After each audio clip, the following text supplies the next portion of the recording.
now that I'm done with dinner.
It's oil.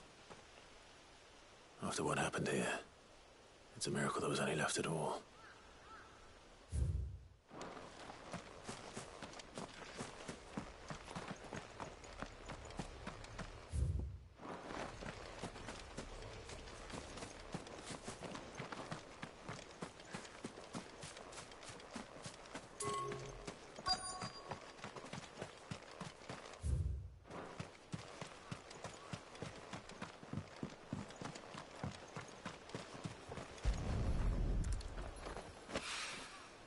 This should be enough.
It's still here.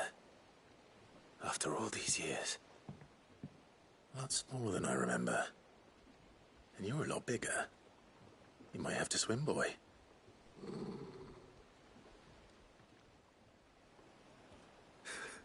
I wasn't being serious.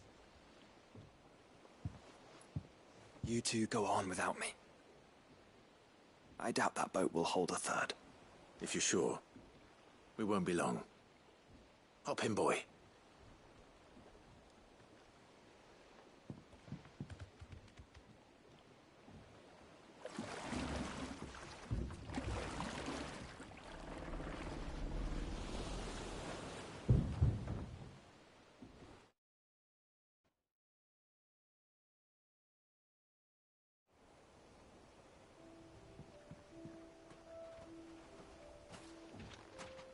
This place hasn't changed at all.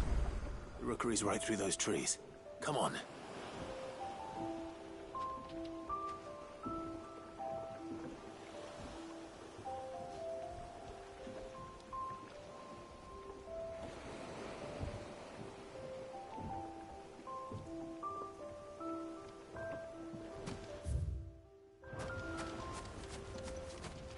Race you there? I bet I could still beat you.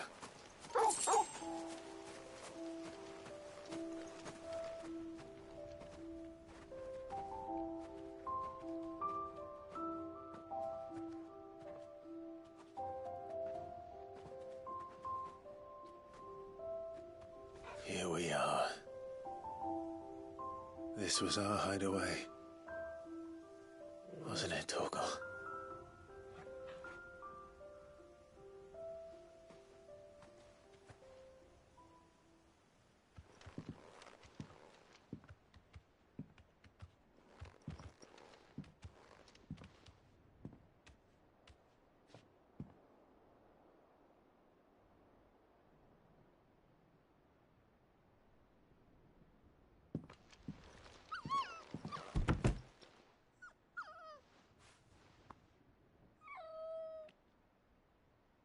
Coming here helped me to forget who I was.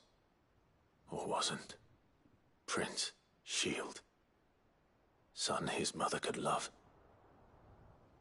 Had I been any one of those things? Perhaps.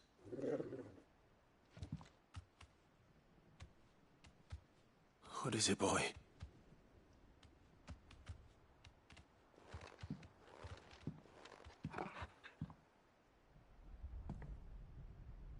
This is all from the castle. And Phoenix Gate. Did you bring these here?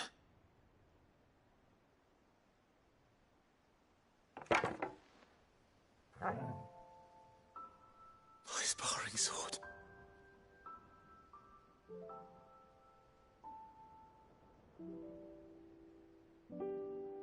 Well. You never stopped looking for me, did you, boy?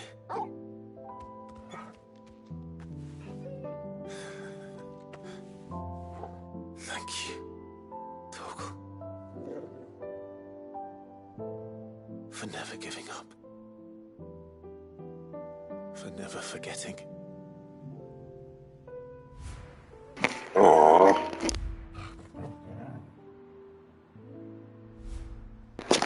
This makes me miss my dogs. Let's take this with us, shall we? So I don't forget either.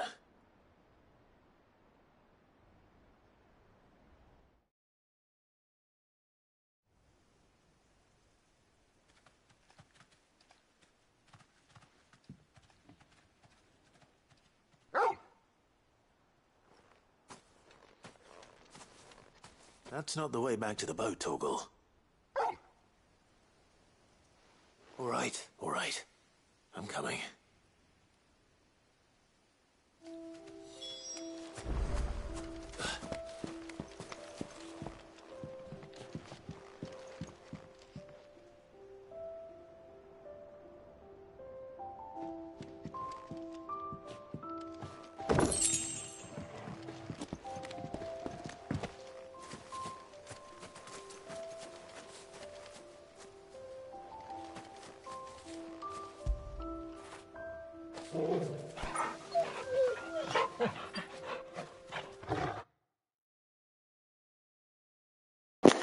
There's a trophy for bagging 5 times? What the fuck?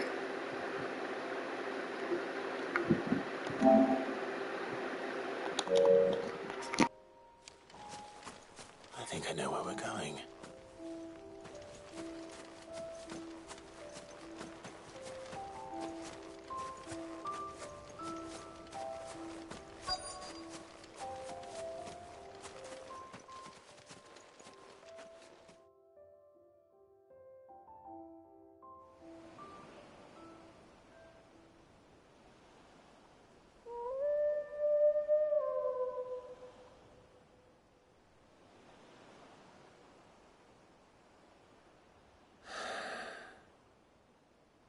People always talk about the importance of putting the past behind you.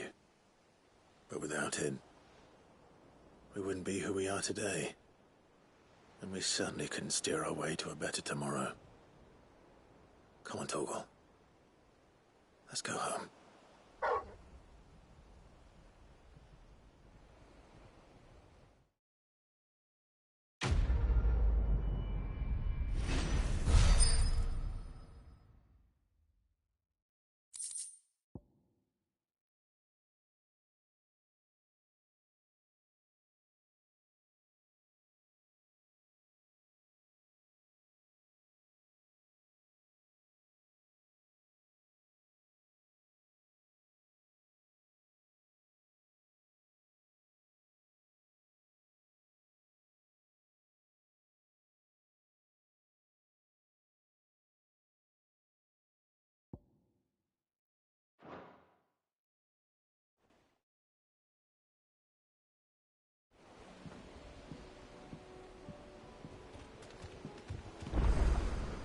Sorry for the wait. We're ready.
Here we are again. Carava. If you were a tortoise, Torgal, where would you hide?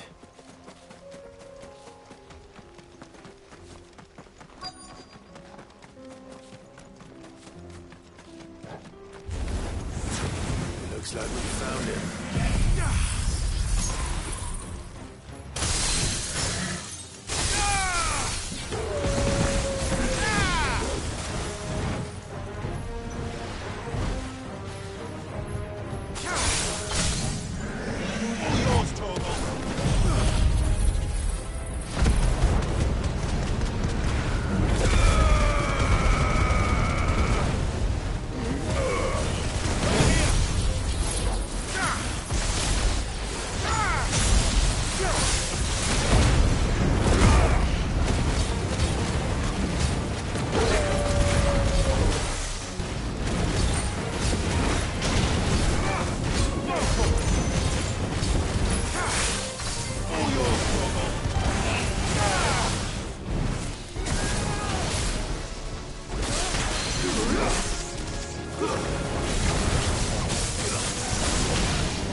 materials to mid, so she...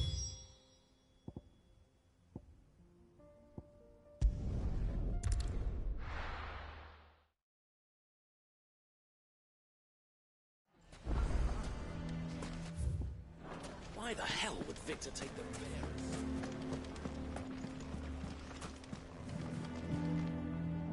Here to help me pack? Thanks, but I'll be traveling light. I'm almost finished already, in fact. You're really going to go through with this, then? I am. But before I go, there is one small issue I'd like your assistance with. Well, two, in fact. If it's within my power to help you, I will.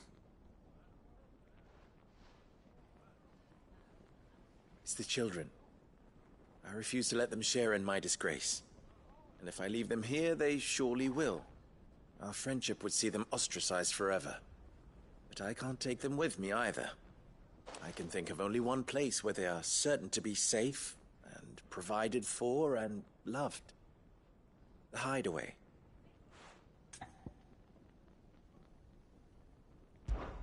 Of course.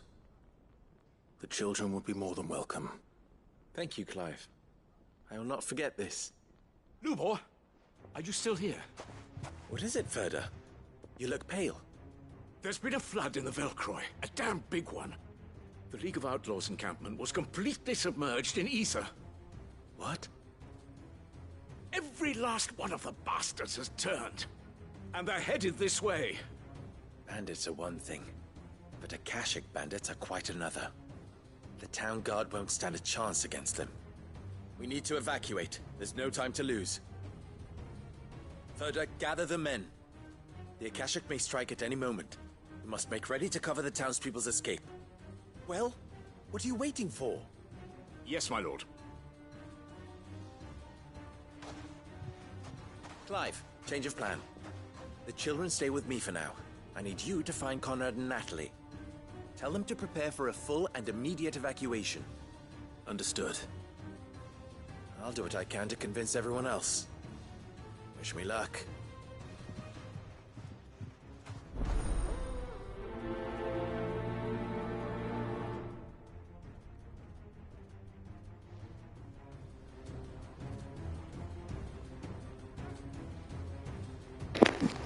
I know what's gonna happen. Everybody's gonna accuse him of being a liar, and then the Akashic are gonna come, and we're gonna save them, and they're gonna be like, "Oh, you can be mayor. We like you again."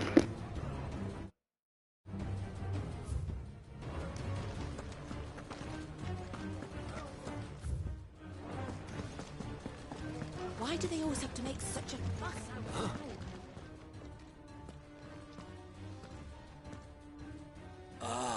It's you. What do you want, Lord Underhill? To pass on an important message. There's been an ether flood out in the Velcroy. The camp where the so-called League of Outlaws were gathering has been swallowed. They're no longer just bandits. They're Akashic now, and they could be here at any moment. You need to begin preparing for a full-scale evacuation right away. Oh, do we? And who was it who gave you this disturbing news, might I ask? Lubor, perhaps? The man spreading the same poison out in the square as we speak. You may believe his lies, my lord, but we know better. But why would he lie about something like this?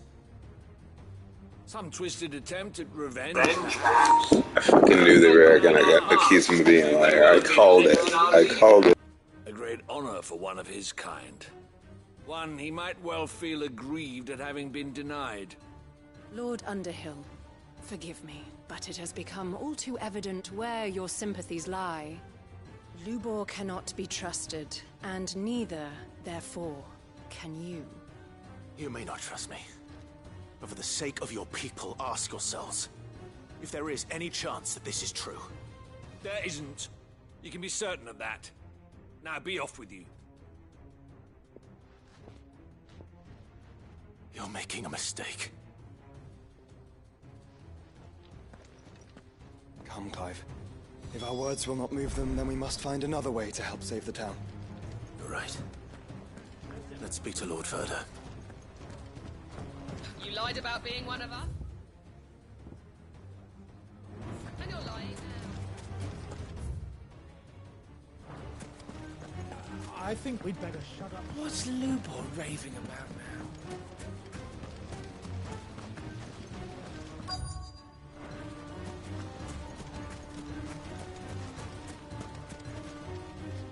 Lord Furder, Sid, what's wrong? I went to warn Conrad and Natalie about the Akashic, but they wouldn't listen. They've convinced themselves that nothing Lubor says can be trusted. The bloody fools. Which means the town guard can't be counted on for support. But I can. If there's anything I can do to help you defend Dalamil, you only have to ask. I appreciate it.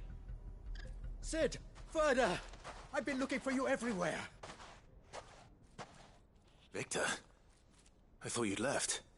I couldn't abandon a friend in need. And Lubor is in need at this very moment. Come quickly.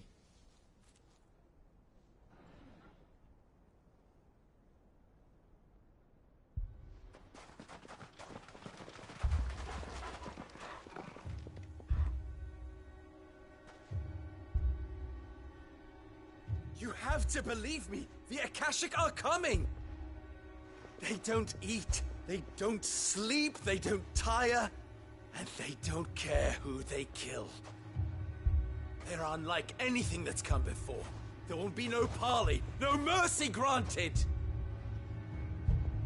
We may have saved the town once, but this is different. I do not ask that you forgive me, but please believe me. If you do not run, you will die. You will all fucking die!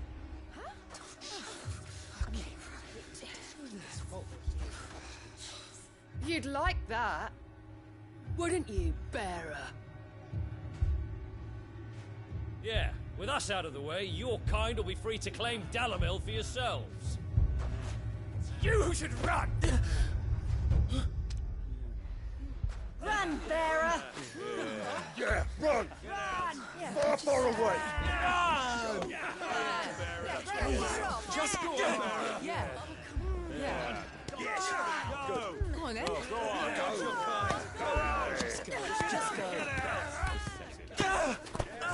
Lubor. Wait. Someone's coming. Stop! You're hurting him!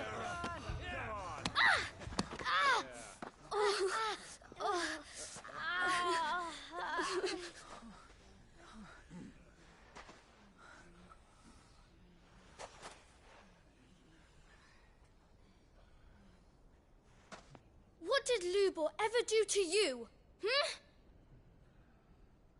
He solves all your stupid problems, and he keeps all of you safe.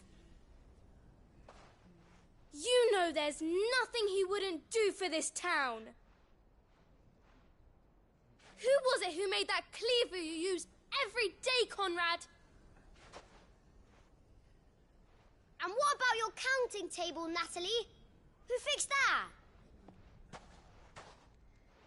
Whose men make sure the streets are clean so all your boots don't get dirty?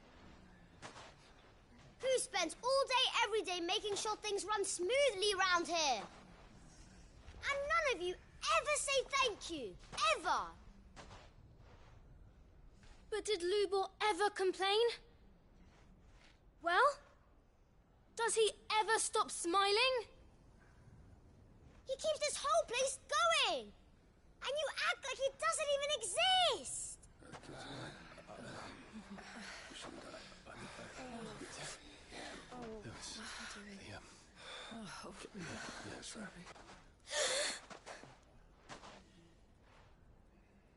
Lubor, we've heard enough. Wait! We will not run. The town guard will not abandon the very place it is sworn to protect. And I will not give up for lost the stores that we labored so hard to fill.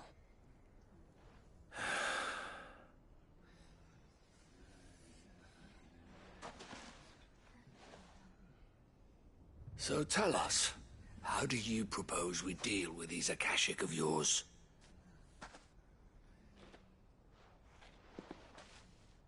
We won't run, but we will fight. All right, then.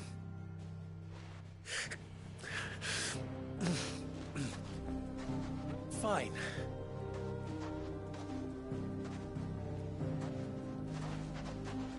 Gather round if you don't want to die.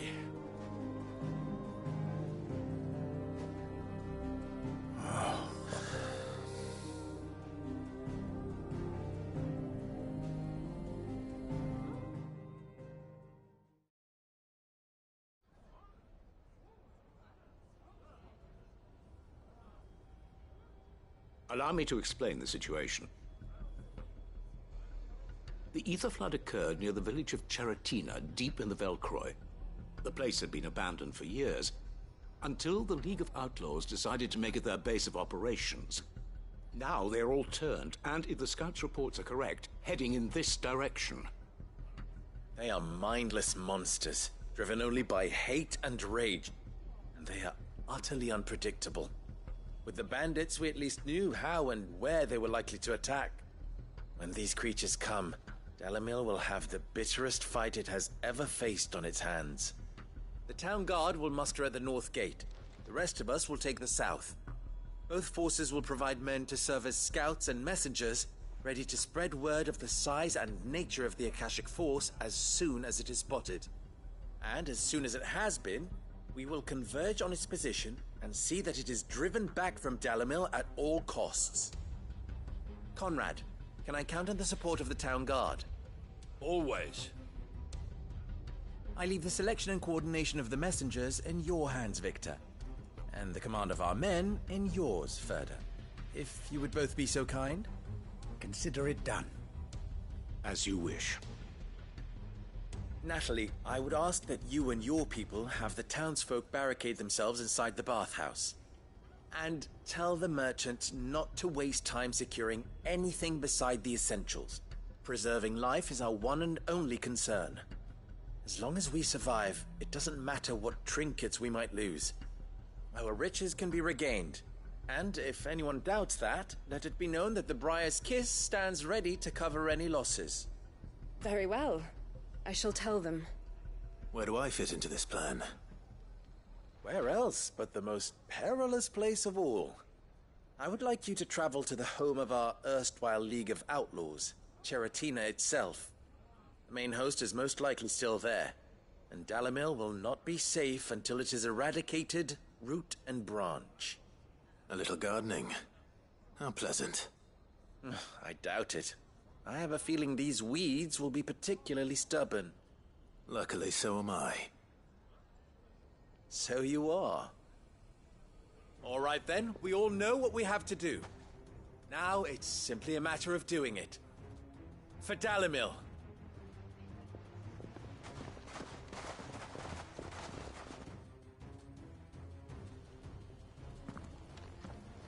Looks like everyone's ready. I'd better not keep them waiting. Well, I was right about them accusing him of being a liar and then forgiving him and fighting with him. But I was wrong about the Akashic coming before they realized that he was telling the truth. Well, but I still called it.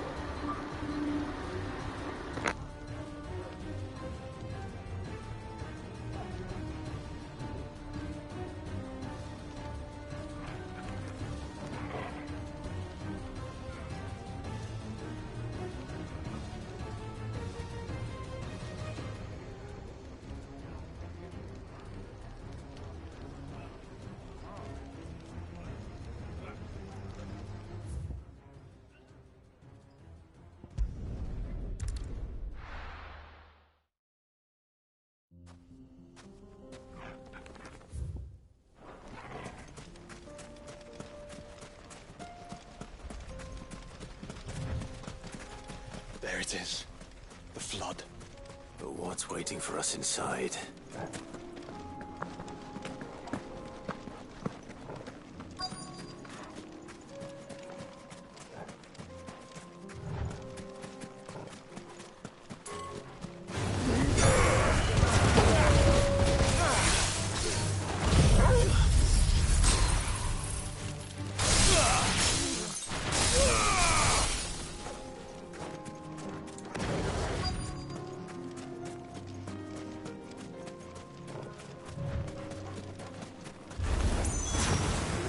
single one alive.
The League is disbanded. I should get back to Dalimil and see how the others fared.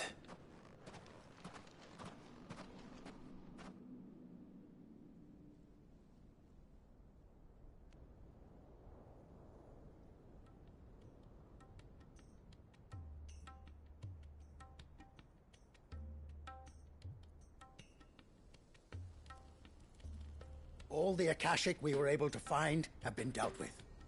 Seems that might be the last of them. Last of them here, perhaps. Lubo, Sir Clive has returned. Clive! What news from Charatina? It's done. Root and branch. I knew you wouldn't let me down. Thank you, my lord. Friends, the Horde has been driven back. The Akashic have been defeated. And we need not fear the arrival of any more, thanks to Clive. Victory is ours. We bloody did it! We saved Dalimil. Lubor, allow me to apologize. After all you have done for this town, we should never have doubted you. But we did. And for that we are truly sorry. We only hope that you can forgive us. We need you, Lubor. Dalimil needs you. So, if you would still like to be considered for the position of mayor, you have our backing. You do remember that I'm a bearer, don't you? We do. But that is not a stain on your character. It is a stain on ours. We thought only of what we perceived bearers to be, not what you truly are. The man who saved Dalimil twice over. I see. But I will only accept your proposal on 2 conditions. Name them.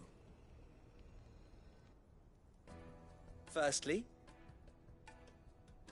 that you will both do everything in your power to rally your people to my cause.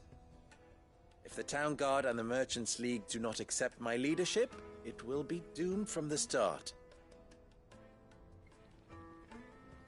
Unity is the key to defending Dalimil, and I do not doubt that we shall need to call on our combined strength again. When that time comes, I will expect us all to pull together, just as we did today. Of course. You have our word. And secondly,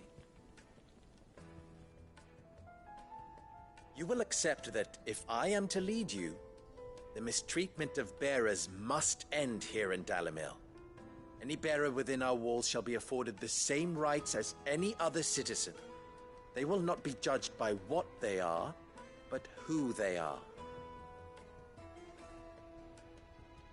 As we failed to do, and came so close to losing everything. We agree to your conditions. And we have only one in return.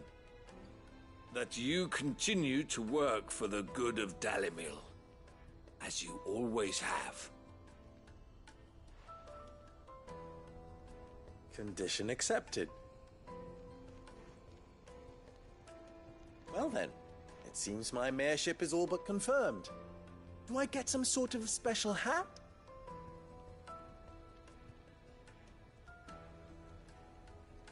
That was a good one.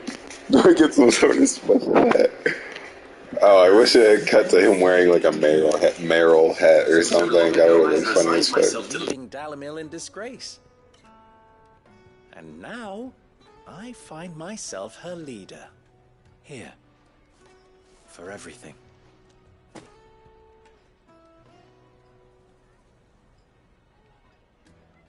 Lubor. About the children. Fear not. You are, of course, relieved of your responsibility.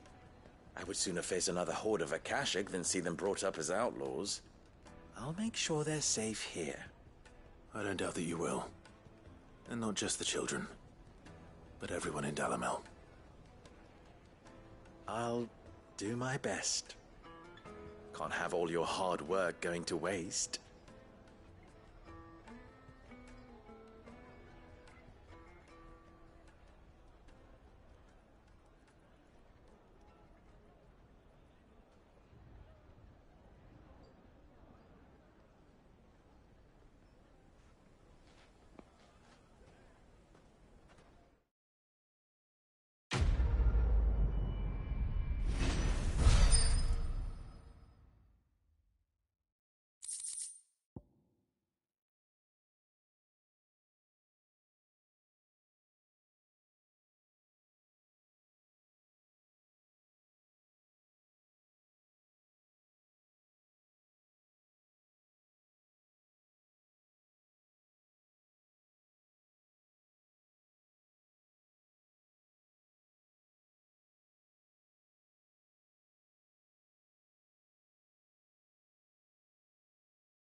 Welcome, welcome.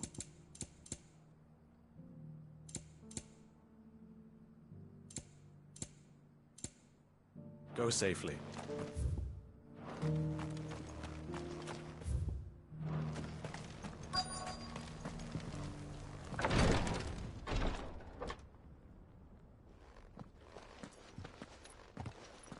Your Grace, my lord, I trust your journey was not overly onerous.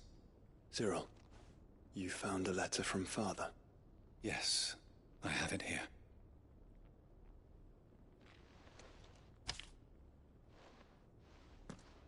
If you would do us the honor, my lord.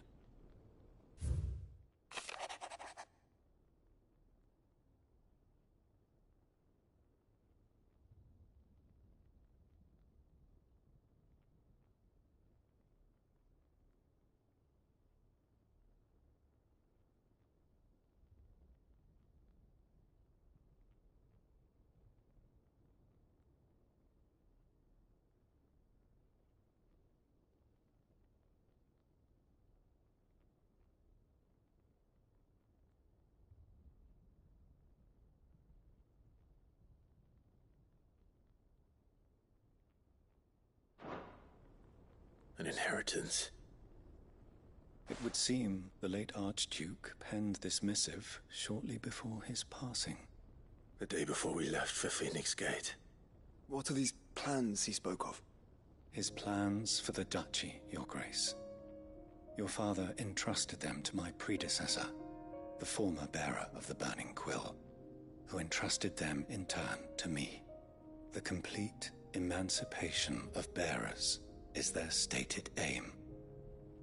But your father's dream did not end there. His Grace also spoke of building hospices to care for those stricken by the curse, and the founding of a new university to further the development of non-magical technologies. With the blight spreading ever more widely across the twins, Archduke Elwyn saw this as the only means of securing Rosaria's survival. He wished to see men and bearers treated as equals. To see centuries of common wisdom overturned. Small wonder he did not think it achievable within his lifetime. But he thought it achievable nonetheless. Had he not, he would never have written this message. Nor would he have entrusted his vision to his most faithful aides. Those who would have stood with you, shielded you from the machinations of the less benevolent personages at court. It's a pity only they are still with us. 'Tis true that those most loyal to your father were the first to suffer the Duchess's wrath. But one at least remains, and she has come bearing gifts. What do you mean? Mayhap it is better that she explain, my lord. After all, the duties entrusted to me by my predecessor extended only to recovering His Grace's will and arranging a meeting with the one who might execute it, or a part of it at least. And where is this woman? She awaits you in the archive, Your Grace. Thank you, Cyril. Shall we then?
Lord Marquis, if you have a moment. What is it, Cyril? One of our brethren lately journeyed across the strait in order to pursue a new avenue of inquiry in our ongoing investigation. He sent an owl some while ago, but we have heard naught from him since. Was he surveying another fallen ruin? No. The object of his study was a savior cult that has arisen in Ash in recent years. We believe it may have some connection to the Circle of Malleus, an ancient religion that worshipped Ultima as its god. By gaining an understanding of this new faith, we hoped to learn more of the Circle's original beliefs. And so you sent one of your brothers to Ash, a continent teeming with orcs and Akashic. Fully cognizant of the risks, yes. I entrusted the mission to one of the most able of our order, the Third Chair, a master of the arts of combat and survival both. Though he has been silent for some days now, I have thus far refrained from sending any others in search of him, lest they be lost in turn. Yet, it seemed only right to inform you of the situation, given your unique experience of the perils of Ash. For as you so earnestly advised me, it would not do to abandon a man to his fate, when he might yet be saved. It would not. But Ash is a big place. Can you be any more specific? Perhaps. The last owl I received from him mentioned a village where he had heard the cult were wont to assemble. Mickleburg was its name. It lies in the southern reaches of Waloed. If aught ill befell him, I expect it did so there. Right. I'll see what I can do. You are much too kind, my lord. Go then, with my hopes, and may the Firebird's flame ever burn in your heart.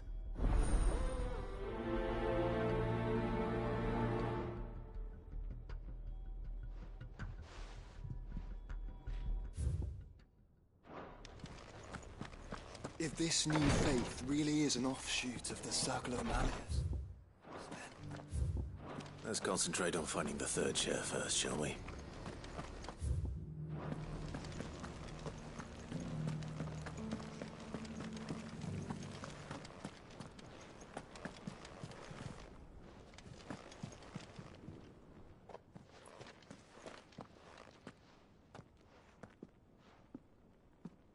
My lord, your grace.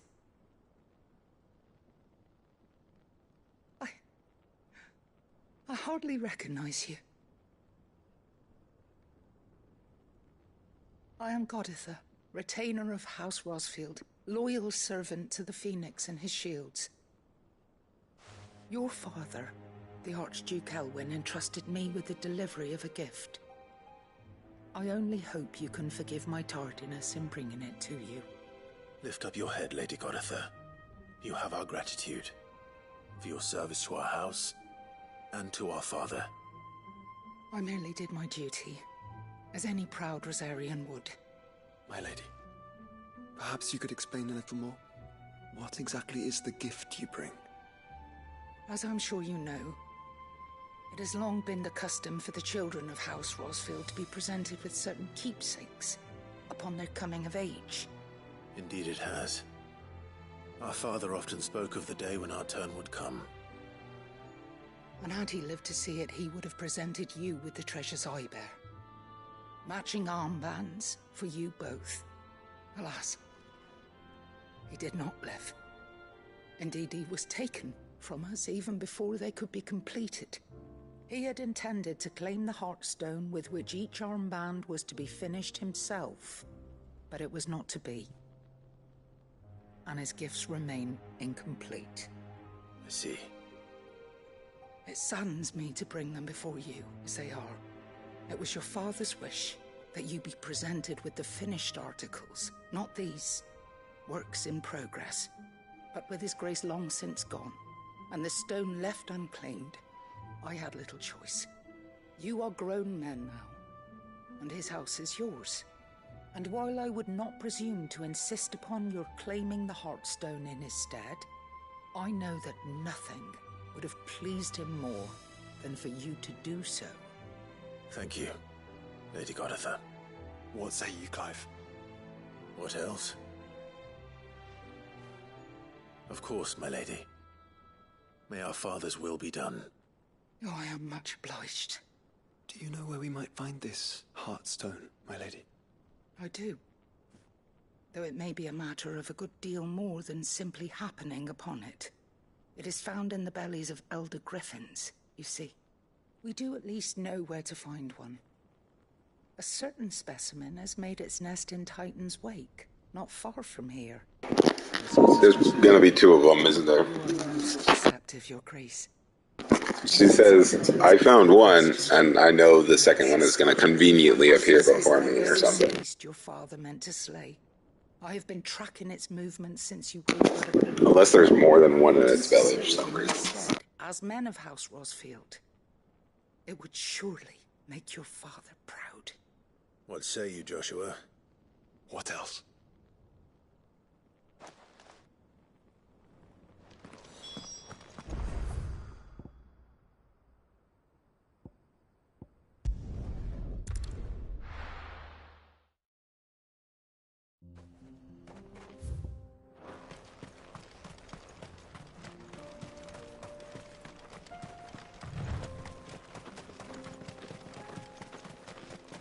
Eyes peeled, Joshua.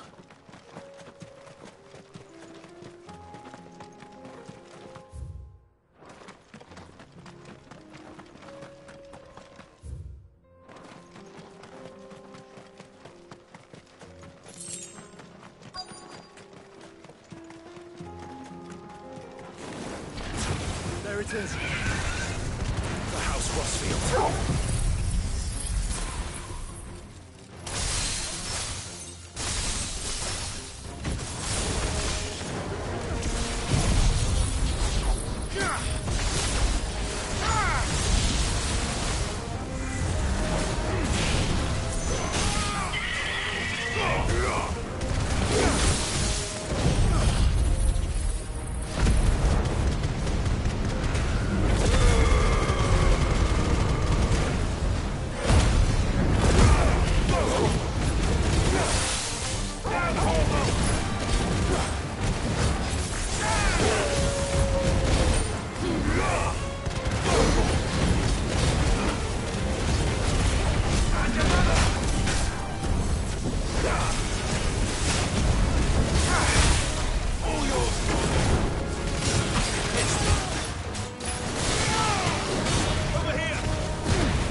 Is this the Heartstone? I expect Lady Goditha will know.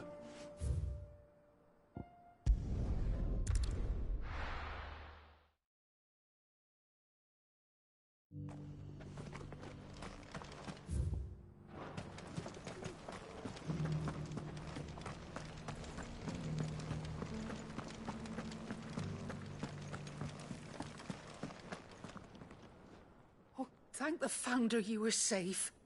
The Griffin is slain then? And the Heartstone claimed. Just conveniently had two in it. Yes. This radiant luster, like frozen flame. It is just as your father described it. Thank you, my lord. Your Grace. Your father would be so proud. Lady Goditha, the lapidary is ready. Thank you, Cyril. I will be with him shortly. If you would excuse me, I shall have the stone cut and set forthwith.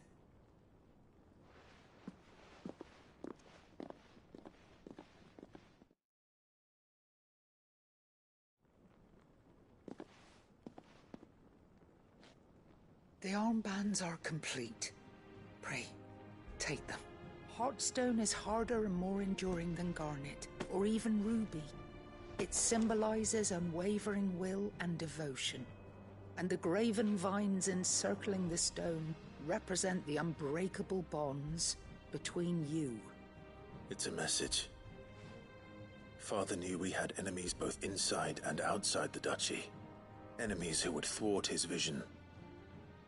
Only with unwavering devotion would it ever be realized. And only if we stood together, as Phoenix and Shield, as brothers in arms. Only then might those enemies be overcome. Indeed. His Grace knew the enormity of the task he would entrust to you, his heirs. But this was more than just a message. It was a promise. That he would always be with you. Thank you, Lady Goditha, for remaining the steadfast custodian of our father's will. Forgive me, my lady, but there is something I don't quite understand. The Undying told me that after Father died, Mother claimed all of the ducal treasures for her own. Even if the armbands were incomplete, she would surely not have overlooked them. So, how were you able to keep them from her? Because I was the keeper of the vault. Though I was but a lowly servant, your father spoke to me of his intentions for the bands, of the deep love he had for both of you, and his hopes for your future. In the days before the disaster at Phoenix Gate, I discovered that the Duchess had ordered her jewelry be sent away from the castle. It was then that I knew she meant to betray us. I tried to warn your father, but it was too late. When word of the fire reached Rosalith, I knew my time was short. So I took up the armbands and I fled into the night. And thank the Founder you did. Yet my duty to your father was incomplete. Not knowing what else to do, I followed the Griffin, thinking I might claim the Heartstone on its passing. And so my pursuit continued, until Lord Cyril appeared before me. He informed me that His Grace's will had been recovered, and that his sons were alive and well. Lady Goditha, on behalf of my father and all the people of Rosaria, I thank you for your loyal service. As do I. Thank you, my lord. Your Grace, for coming back to us. For giving my service meaning.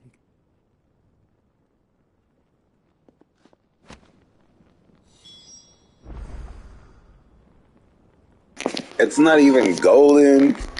It better be at least better than what I have on.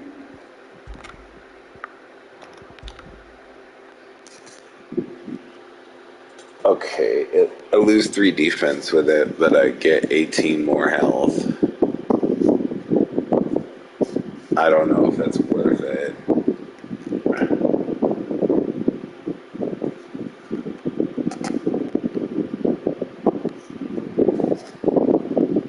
I don't think that 18 health is gonna do much. The defense will probably do more than that. So yeah.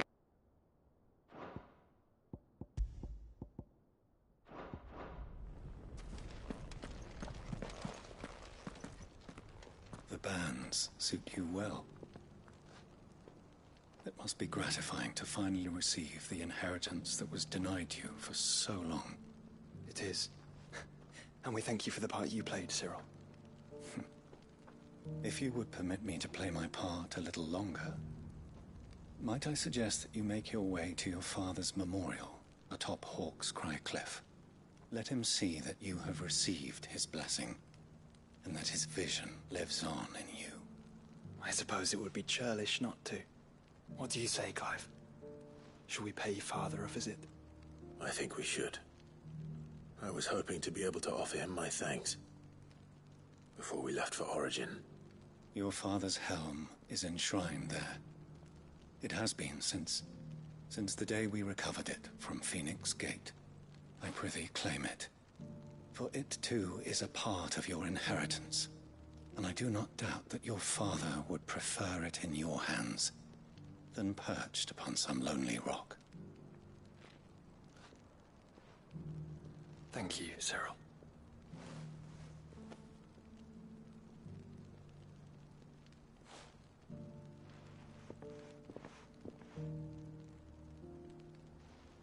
Come on, Clive. He's waiting.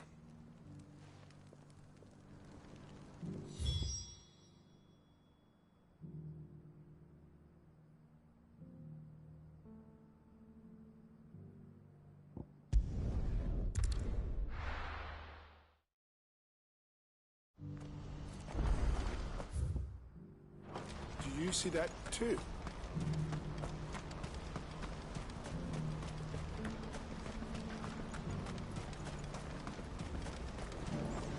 What is it? Please, just make it stop. I'm scared. Nothing good's gonna come of this, I'm telling you. Just looking at it's enough to send a shiver down your spine.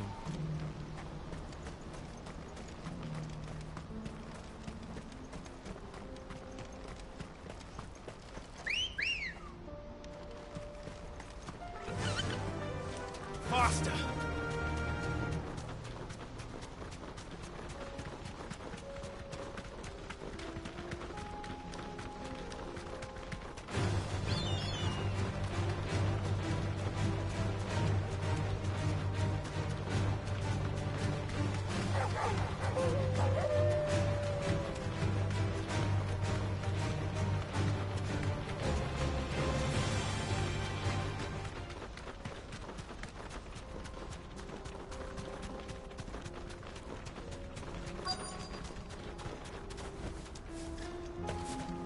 Can't be Rutherford, can it?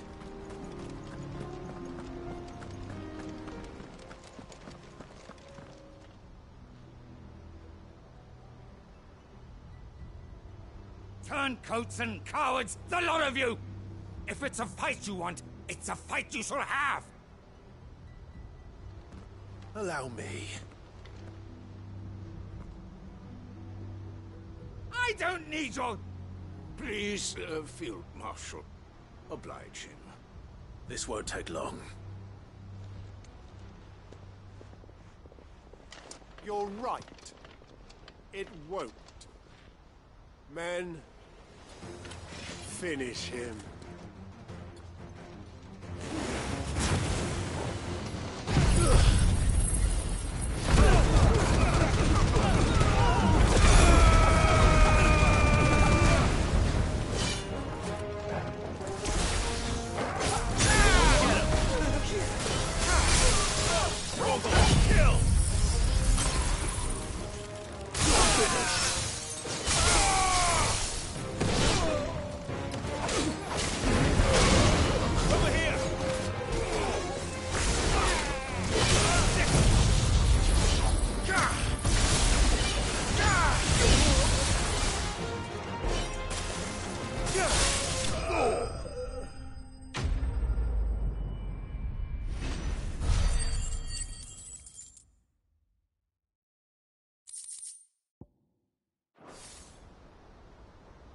A little longer than I'd have liked.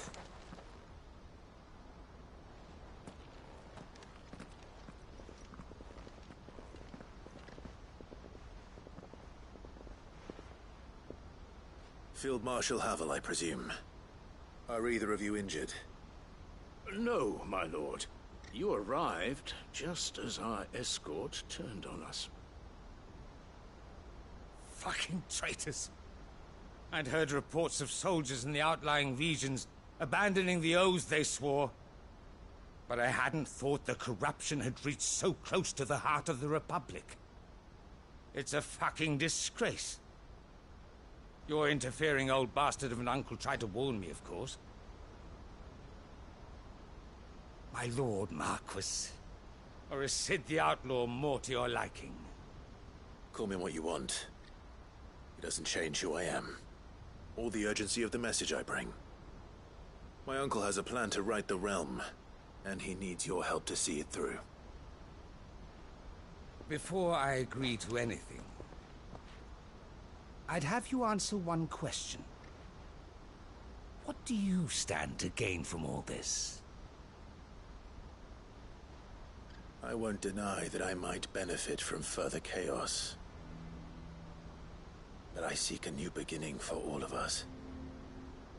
And while the choices I've made may not always have been the right ones, I know I made them for the right reasons.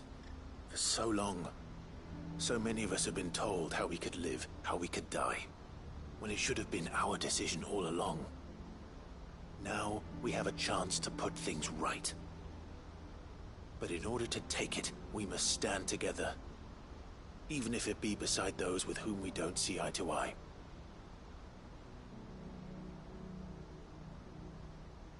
Certainly not the words I expected from an outlaw. But perhaps your uncle was right. You are no ordinary outlaw. I'll never hear the end of this. All right. I'll start by ordering my most trusted guard to bring the Dhalmekian fringes under control. Next, I'll make contact with my counterparts in the Imperial Army and see if I can't convince them to try and restore order in their own territory. Thank you, Field Marshal. But they are not the only ones we will need to convince. What do you mean? I don't doubt that I can bully some sense into a few generals. But those they answer to require a different kind of persuasion.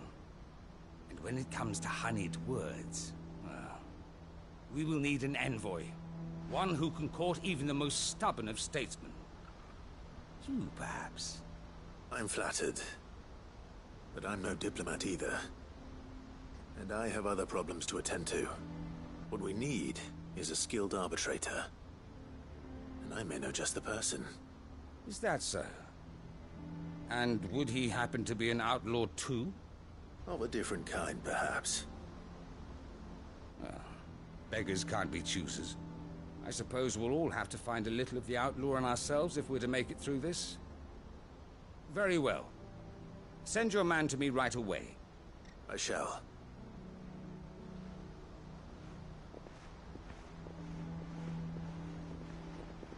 My Lord Marquis. Your Lord Uncle bade me escort the Field Marshal to his manor in Port Isolde. And I will see that my associate joins you there. Very good, my lord.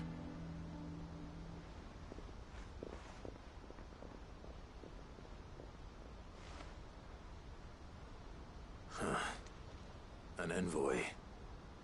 I'm not sure I'm the man to talk anyone round. I can barely convince my brother to take his medicine. No. This is a job for someone with experience. Someone like Quentin. I hope I can convince him at least.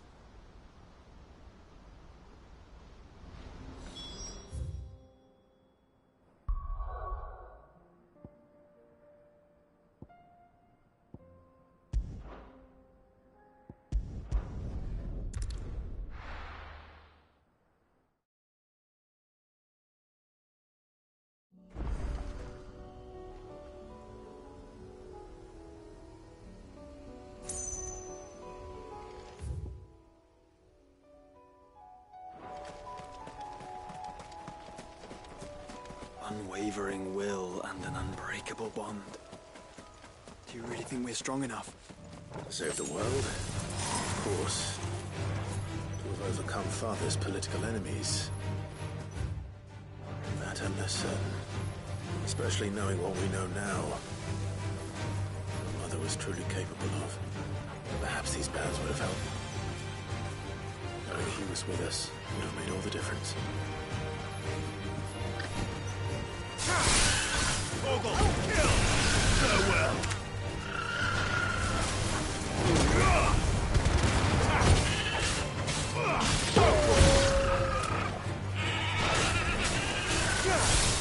All yours, Torgal!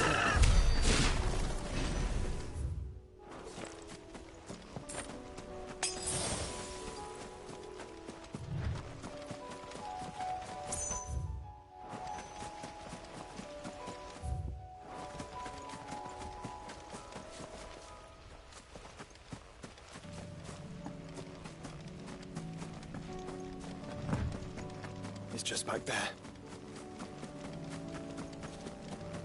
Oh, this is that grave that I saw before that I thought a side quest was going to be at. I didn't realize it was my dad's grave. Holy shit.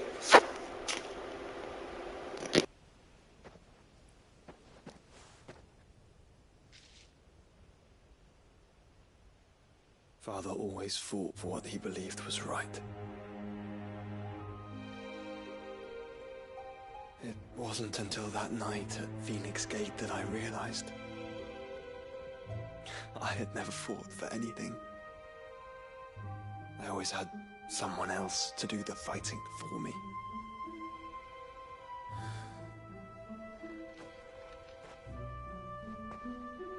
No matter how fate conspired against him, he never lost heart, never looked back, never stopped fighting.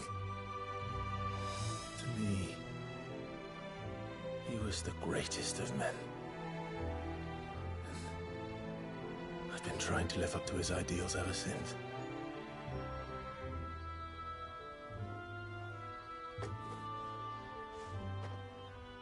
We all have, Clive. We all have. And we'll keep trying. Because that's what he would have wanted.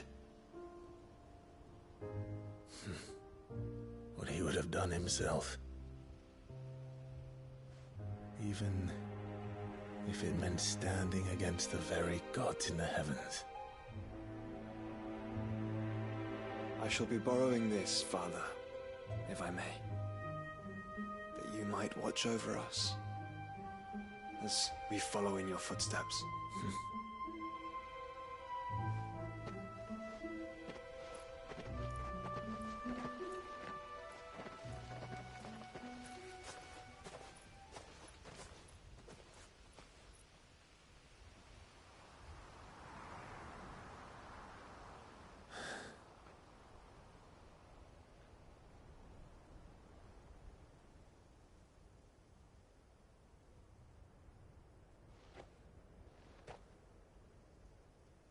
We won't lay you down.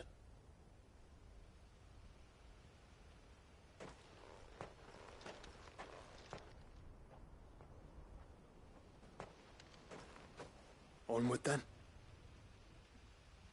Onward. To the end. And to a new beginning.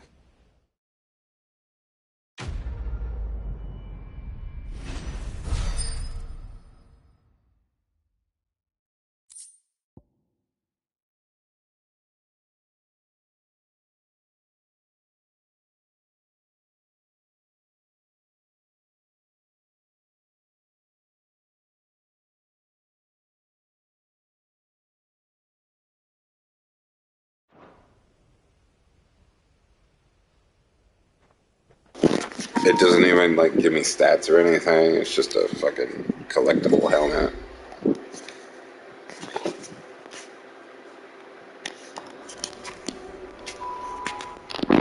Why is it telling me that Joshua is now in my party? He's been in my party.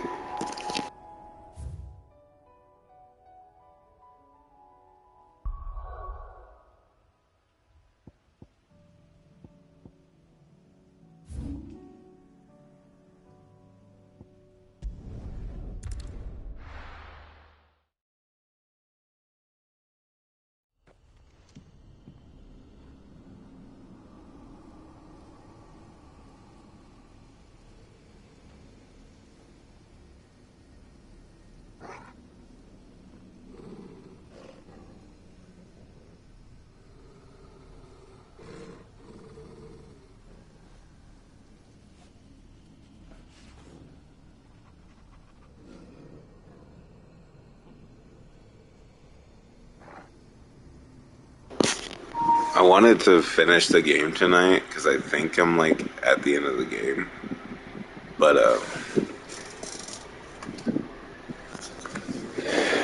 I also have to go to sleep, and I should be in bed already, so I think I might not even have time to do the rest of the side quests, which kind of sucks, but it's alright. I'll finish it tomorrow.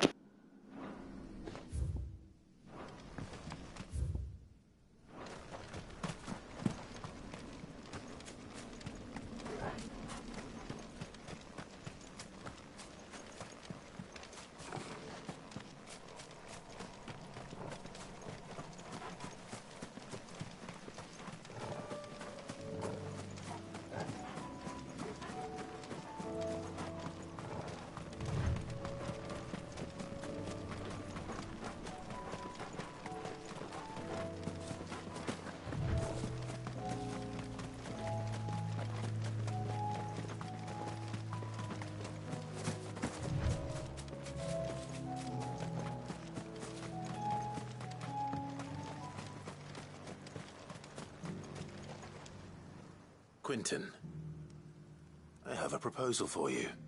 Do you now? Something tells me you'll be asking more of me than a cask of Gotand gold.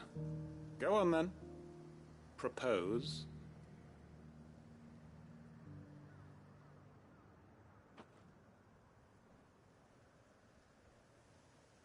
You'd have me convince the chiefs and chamberlains of the realm that they should simply swallow their pride and do the one thing that has proved impossible for thousands of years. Was there anything else? Perhaps I can fetch you a meat pie as well. I know it's a lot to ask, but I can think of none better suited to the role. And you'd have me give up what little I have left to do it. I told you, Clive. The people of Lostwing are my family, and I cannot abandon them. You'll have to find someone else. I'm sorry to hear that. So am I. And why might that be? What he's asking. How's it any different to what you've done so far? They want you to speak for those who can't speak for themselves. That's what you do best. If it's the vineyard you're worried about, we'll see that the grapes are picked and the tons filled. You know we will. It's not that. Then what is it? You said yourself we're family. Don't you trust us? You know that's not what I'm... Then what are you saying? That only we are worth saving?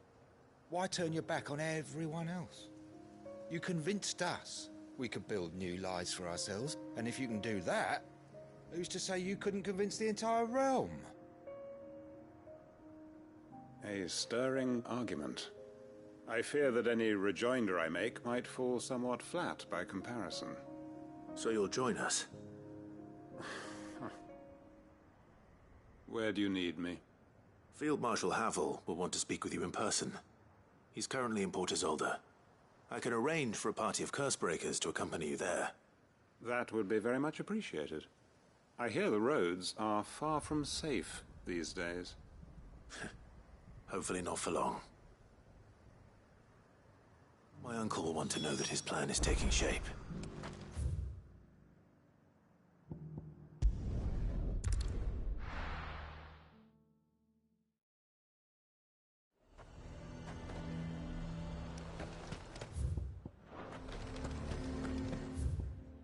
Lazare might at least have mentioned where in Northreach he'd be testing this recruit.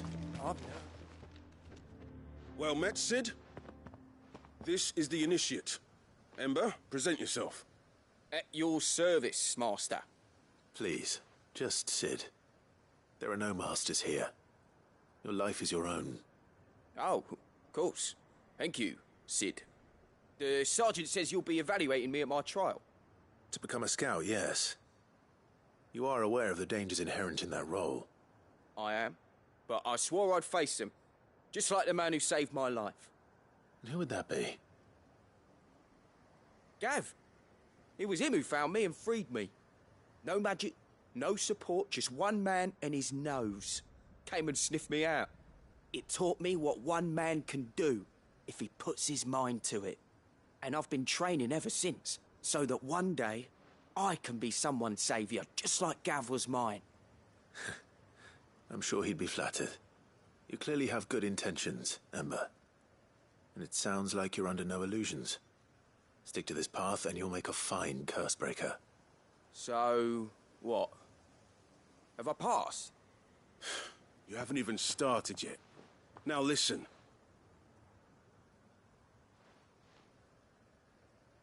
Not far from here is an Imperial lookout, Eastwatch. The guards there record all their sightings in a logbook. You are to find it and bring it here. And bring it here, right. Anything else? No. Sneaking into a heavily guarded Imperial outpost and stealing the logbook would be quite sufficient. You'll need to assess the situation, determine a point of entry, create a distraction and effect an escape, all without being discovered and thrown into an Imperial oubliette. Ember, Gav isn't our best scout because he can do everything. It's essential that you know your limits. Know my limits, right. I won't let you down.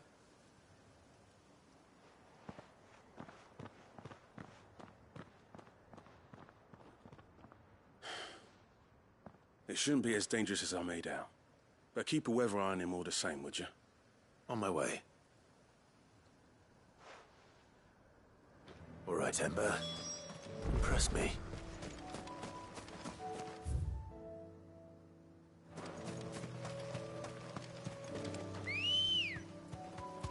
Come on. Run like the wind.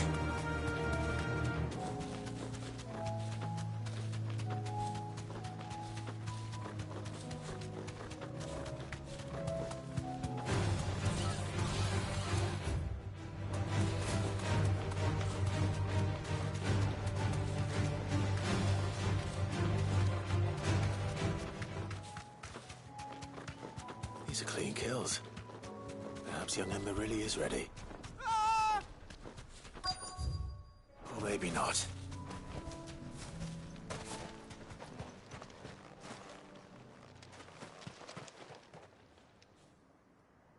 Damn it. Ember, draw your sword! Oh, God! Then run! If you want him, you'll have to go through me. Ogle, kill! To me, Flames!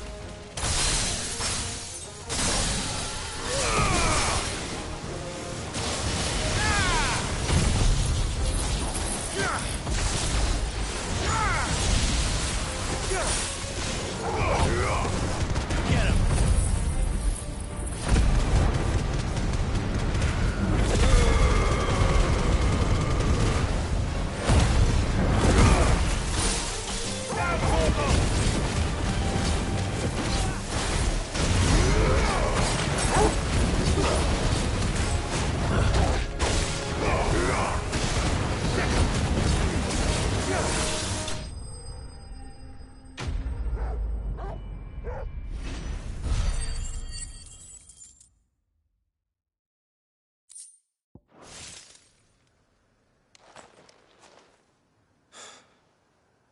Ember, are you...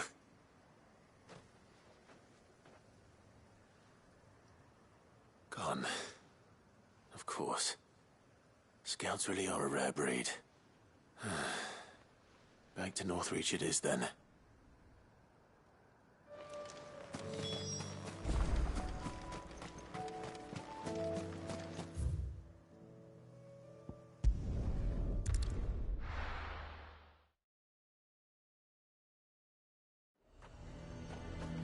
A fortress?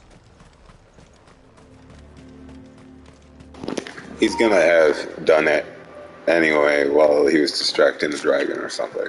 I didn't expect you back so soon. Where is Ember? How did he fare? I thought I'd find him with you. He must have fled.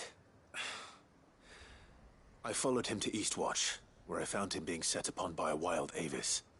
He was just standing there. Didn't even draw his sword. I had to step in and take care of things. But by the time I had, he was nowhere to be seen. I assumed he'd set off in your direction, but apparently not. Oh, I'm sorry, Sid. I knew the boy had a nervous streak, but he seemed like... The right man for the job? I believe this is the logbook you tasked me with retrieving. Eh? How did you... Don't you tell me you breached the tower while Sid was busy saving your skin. What? Wasn't that what you asked me to do? To bring the thing back without getting caught? He has you there, Nazaire. And he did it all on his own.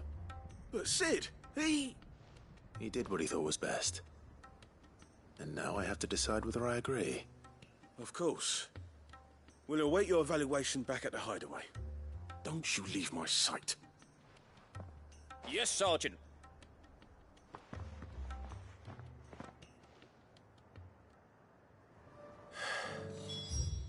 This won't be an easy decision.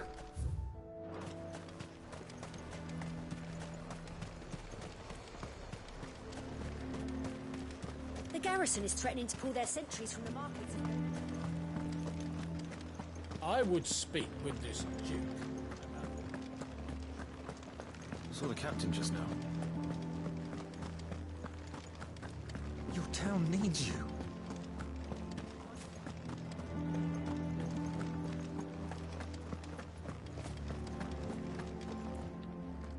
Do you have a moment, Clive? What is it? It's the Duke, unsurprisingly. His Eminence has assumed full control of the garrison and put every able-bodied man to work on the fortifications. The town was left all but unguarded, so Philippe was compelled to form a citizen's watch to fill the void. And though my dear boys have been characteristically willing to assist him in this, they want for bodies. So I was wondering if you would lend them your strength, that the people of Northreach might sleep easier, if only for a few nights. Of course. Whatever you need. Thank you, Clive. What would I do without you? Philippe told me he had men stationed at... Where can I find the mistress of this establishment? Here, my lady. To whom do I have the pleasure of speaking? My name is Sabine, and it is my displeasure to be the daughter of the Duke of Oriflamme, who I understand is causing you and your town no small amount of trouble. I wish to speak to you about what might be done. Very well.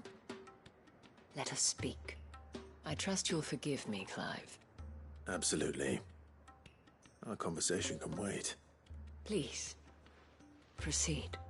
As you know, my father is a most overbearing and supercilious man, and I join you in objecting to his every action. Indeed, I owe you my thanks for continuing to argue against his reckless plans. Yet I fear he is not one to be swayed by reason. No. He must be made to face the consequences of his actions.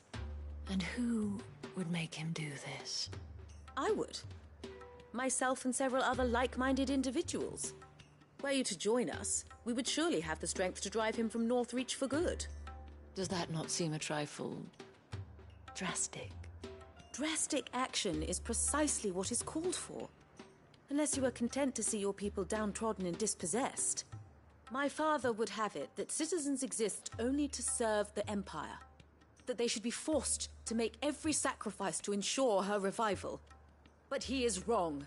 It is not the people who must serve the Empire, but the Empire who must serve her people. He's always been like this. Scornful of the opinions of anyone he judged beneath him. But he cannot be allowed to ride roughshod over the common folk any longer. We must fight him. By all possible means. Fight him? No. My purpose is to quell the tension in Northreach, not to stoke it. Respectfully, my lady. Our only chance of saving this town depends upon every one of us uniting against our common enemy. Your father and his followers included. While I understand your frustrations, I cling to the hope that he may yet be won round. False hope, I assure you. But I see that your mind is made up. I shall bother you no longer. If you will extend me the same courtesy, I bid you good day. She certainly has spirit. Indeed. But unfortunately for us, that spirit is only likely to harden the Duke's resolve, which may be enough to seal the fate of this town. Not that she cares. This is all about her and her father. Families. I'm sorry, where were we? Ah, yes. I was about to tell you of Philippe's plans for the town watch, but perhaps it's better that you heard them from him. I believe he's in the market, if you'd be so kind as to seek him out. Right away. It's just a pity I cannot join you. I'd like to see the two of you in action together.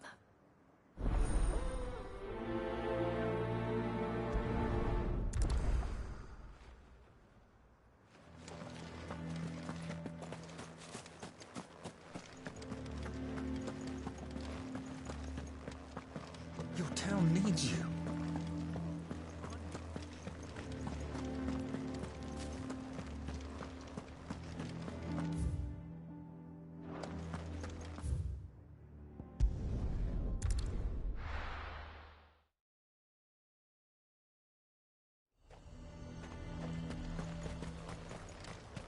have our coin, our stock enough. So you are content to abandon the... Please, I beseech you. If you are a true son of Northreach, you must fight to defend your home. That's exactly what I am doing, milady. Or trying to, at least. The land is crawling with fiends, and someone has to keep watch. Even when our true enemy is hiding in the garrison? Fine. You're not the only able-bodied man in Northreach. Thank you so much for your help.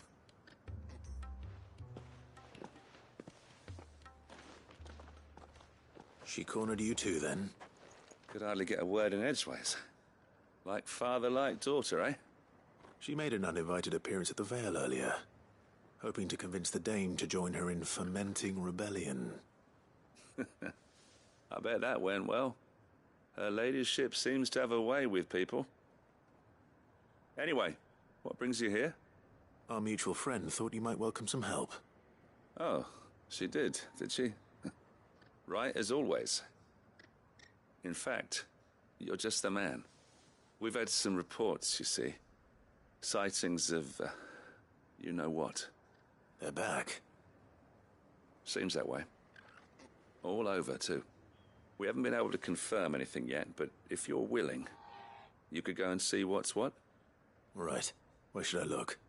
You know Grieger's Weep?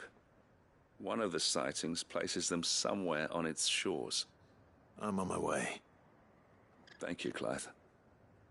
I'll look into one of the other sightings. Let's rendezvous back here later.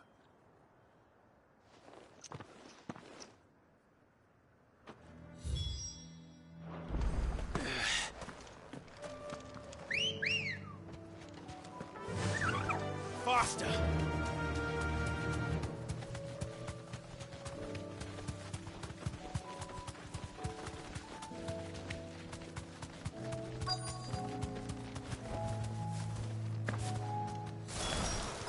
Damn it. The reports are true. I need to stop them before they get to the town.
Call that a test, Ultima?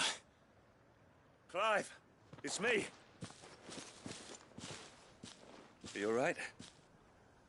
I am. But it seems the reports were true. The thralls have returned. I dispatched the few that I found, though. Well, that's something, I suppose. But what were they doing south of town? They all came from the north last time. We might be able to fend off an attack from one side or the other, but from both? Do you have eyes in the north? Some. I should probably go and have a look, though, just to be sure. Now, you head back to Northreach. I want you there just in case war breaks out while I'm away. What do you mean? Her ladyship's been busy working her magic on the townspeople, stirring up ill feeling towards her father. She'll have her marching on the barracks if we're not careful. What? This is exactly what the Dane was afraid of. I'll do what I can to calm things down. Be careful out there, all right? Don't worry, I'm not like you. One sniff of those things and I'm running back to town screaming blue murder.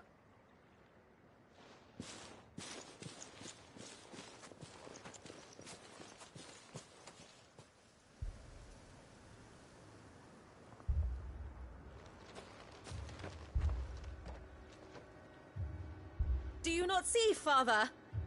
The people of Northreach have given enough, and only a fool would ask for more. Listen to me, Sabine. Where would our people be without their country, The Empire is their sword and their shield. It is she that ensures they can live without fear. And now she teeters on the brink. Without their sword, how will the people fight? Without their shield, how will they protect their kin? Can the unarmed stand against the advancing hordes? No. But there is yet hope.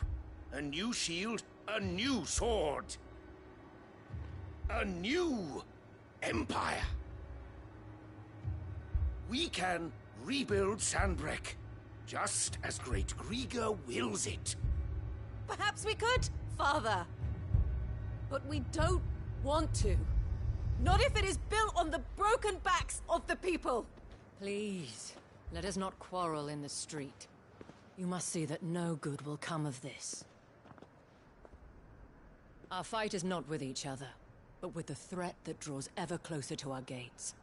A threat that your sword has yet to rid us of, Your Eminence. You will hold your tongue, whore. You may have filled my daughter's head with your heresy, but I will not be corrupted. Corrupted? Your daughter's opinions are her own, as you would know if you had ever deigned to listen to her.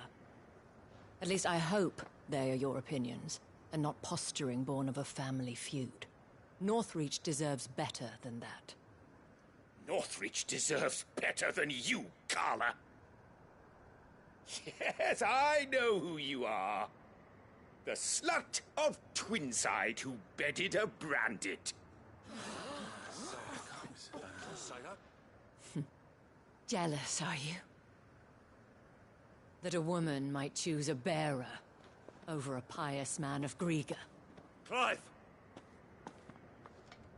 I met a swarm of thralls coming south from Oriflamme. Hundreds of them.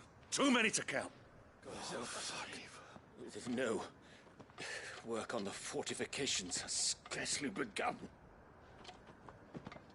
We will retreat to Caer Norvent and there make our stand. Did you hear me? That was an order! While this is but a heartfelt plea, let us make our stand here and protect our homes. Protect those that we love. Together, for Northreach!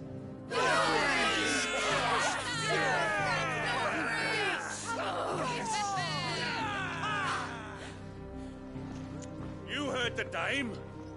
What are we waiting for? Pikemen to the gates. Archers to the roofs. Quickly, come on!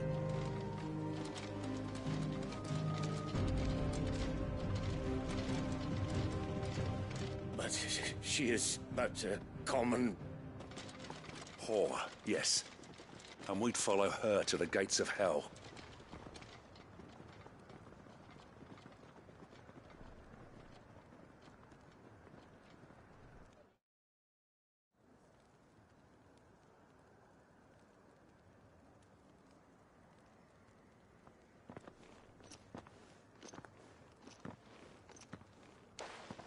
The men have their orders, and they look... You know, the story of this game reminds me of Assassin's Creed 2. It's extremely similar. Like with the horrors running one area, regular people running one area, that type of shit. Like, yeah. It's like very similar to Assassin's Creed 2. Very similar. The odds. Philippe, can I leave the south in your hands? I doubt the thralls by the lake were the last of their number. Of course. I'll lead a party down that way so we don't get taken by surprise. What about you? I'll make my way up the road to Oriflamme. I fought a few of these things.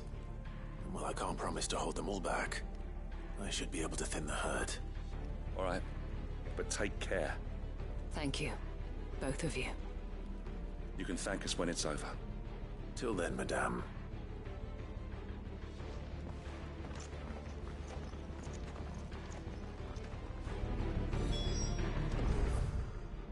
When the fighting begins...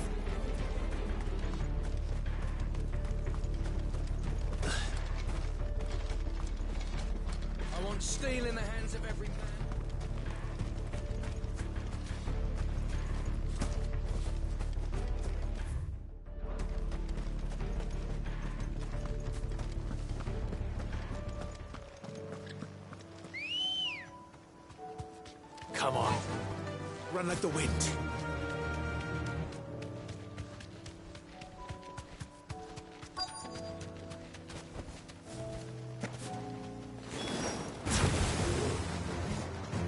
There are so many of them. Not for long.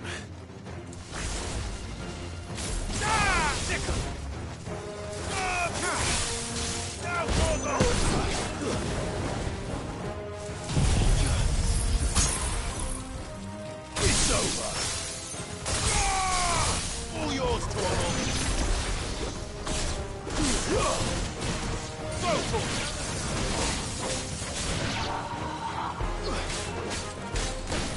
Get him. Is it over? No. It's only just begun.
That looks to be the last of them.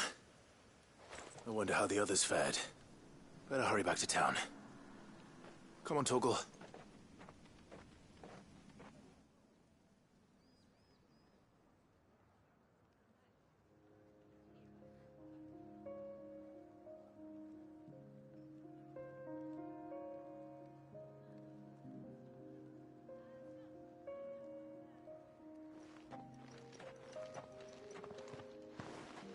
Clive, it's good to see you. And you. The road to Oriflamme is clear. How did you and your men fare? Well, we ended up fighting for our lives down by the lake. Took a few nicks, but nothing the girls of the Vale can't put right. Glad to hear it. Well, it seems we've survived. For the time being, at least. I thank you both for answering the call. You were right. And I was wrong. About everything. I had thought that the only way to unite the people was under the banner of Empire. That without a strong hand to guide them, they would drift apart. To be borne hither and yon by the eddying currents of fate. But you brought them together. Not by force, nor by the exercise of goddess-given authority,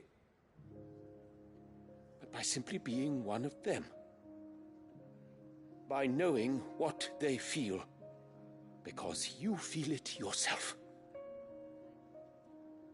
Our purpose was ever the same, Your Eminence. You were merely distracted by a loftier vision of empire and glory, while our eyes beheld matters closer to home. You have the right of it again. As did you, Sabine. His radiance said it himself. Sanbreque is naught without her citizens. I forgot that, and I am sorry. I'm sorry too, Father. I should never have taken things so far. I only wanted you to understand how the people felt. How I felt. But my anger got the better of me. Do not blame yourself, my dear. This was my doing. I should have listened to you. To all of you. Your Eminence, your ladyship, I do not doubt that you came here with the best of intentions. But I believe the same could be said of us all. We all want safety, security, prosperity. Not just for Northreach, but for the entire realm. And we may yet achieve it. If only we work together. Will you join us in this? Yes. We shall. Thank you, Your Eminence. Now that that is settled, I must go and see to the wounded. The Vale's doors are always open to any soldier in need of relief. And today there are more than ever before.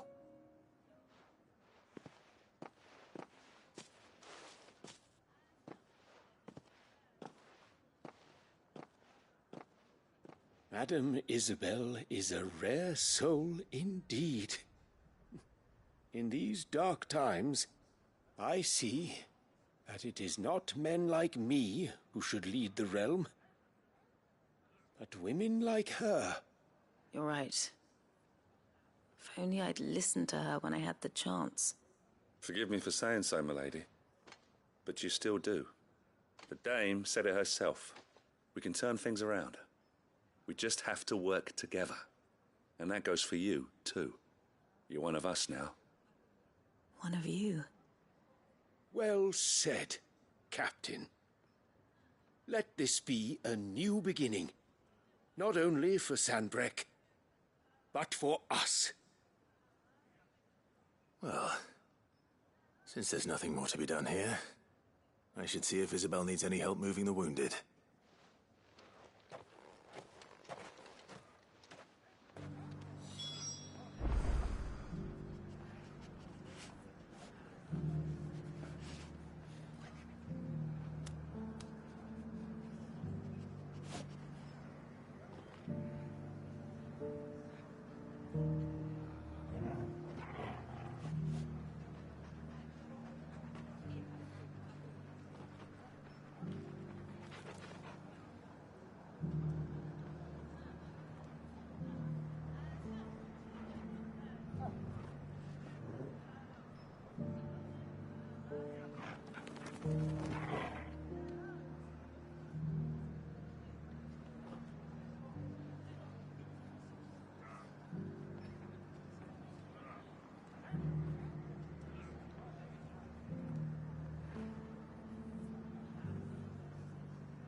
Can we get you anything?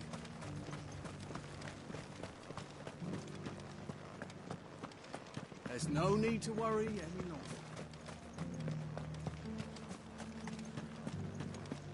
I saw several soldiers being carried to the Vale. How goes the treatment of the wounded? I'll be happy to man one end of a stretcher if it would help. You've helped quite enough for one day, Clive. Thank you. Don't mention it. Oh, but I must. After all you've done for this town, it is the very least you deserve. Tell me, If Northreach had fallen, what would you have done? A woman of your means could find a home anywhere in the realm, but I sense you would rather have died here. It's a long story. For you, madame, I have all the time in the world.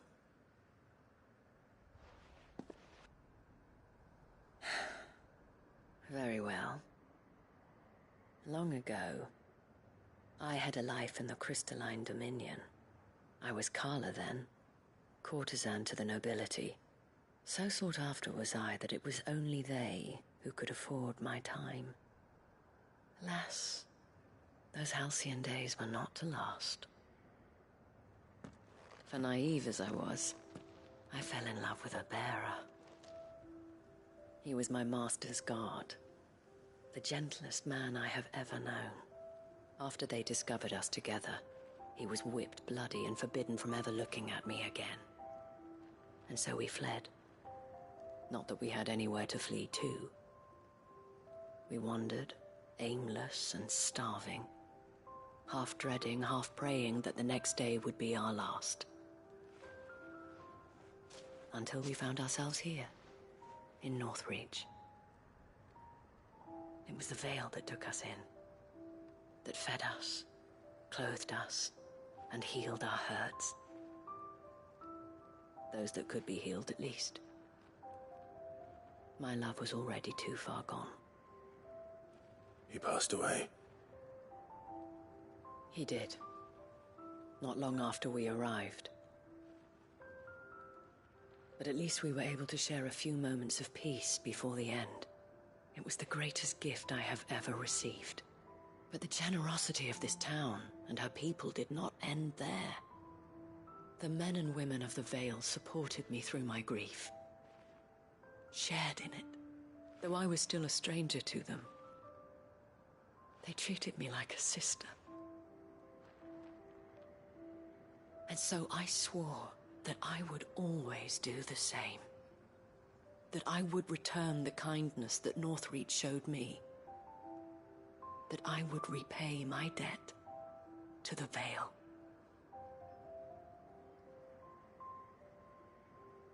Thank you, Isabel, for sharing this with me.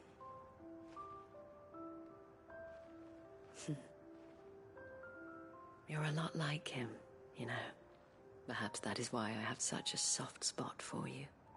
Never stop fighting, Clive. And I shan't either. I know that it will not be easy to keep Northreach together. But our efforts will be rewarded. Just look at us now.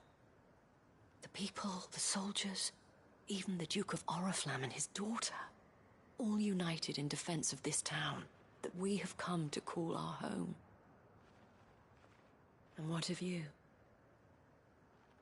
Can we count on your support too? Always.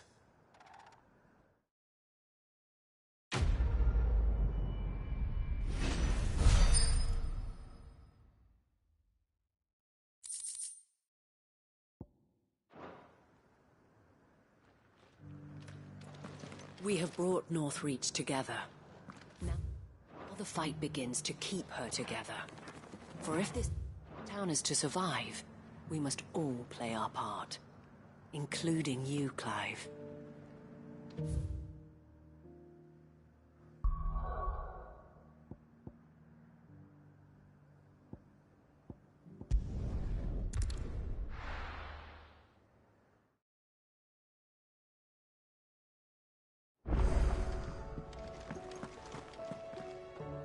Uncle, I bring good news.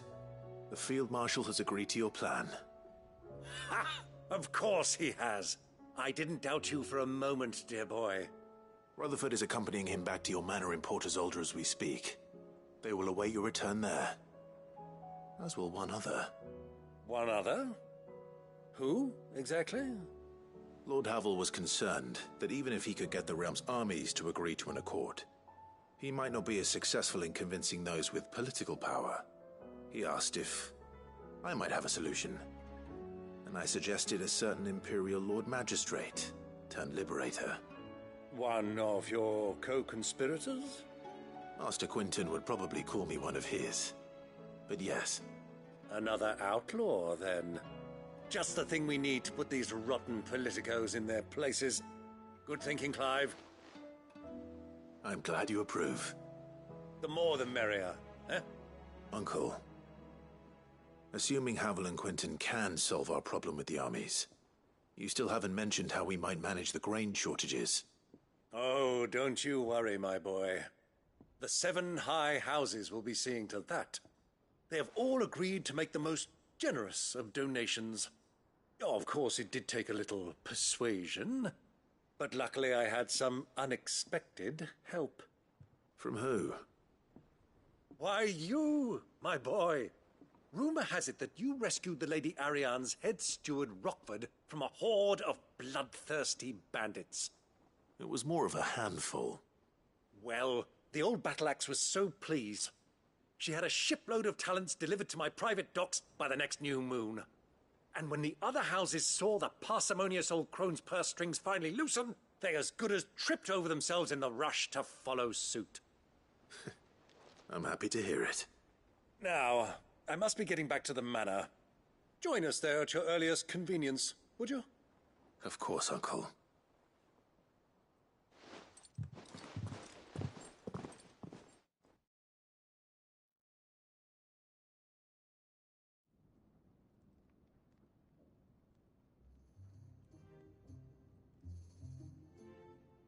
And how, pray tell, will we get that grain to the capital if the roads are still overrun with Akashic? You'll find another bloody road. I only have so many men, and I'm not about to send them headlong into an ether flood. That is, unless you'd have them turn as well. Well, I'd certainly eat less. Says the man with a belly bigger than a band of curls. My soldiers actually need their rations. Without any food to keep them going, they'll be dead even before you've sent them on your fool's errand. If I may, gentlemen, perhaps I might suggest an alternative approach.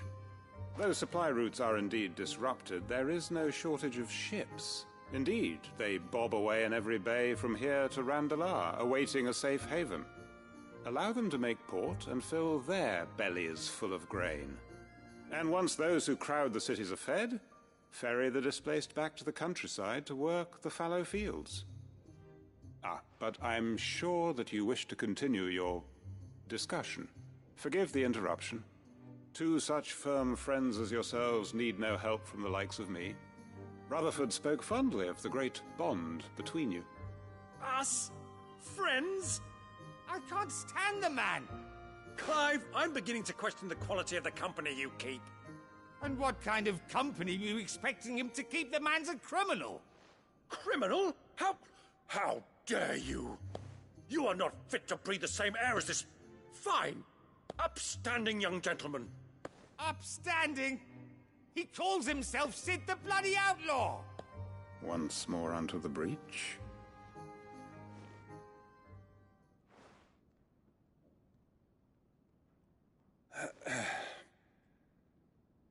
Shall we begin again? What we seek here is not to create a new nation, nor to claim the thrones of those that already exist. We wish simply to bring stability to the realm that mankind might weather the current storm.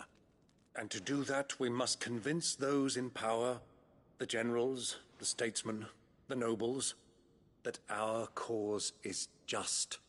There will be disagreements, yes, and I imagine some resistance, much resistance. But we cannot let that deter us. If we show them the path, show them that we walk it ourselves, then I am confident they will follow. The fate of the world lies in my nephew's hands, but the well-being of her people lies in ours. And we must not squander the chance that Clive has given us. Uncle Byron, Now, with that settled, let's move on to the signing of the Accord. For what great moment in history hasn't been accompanied by a little ceremony?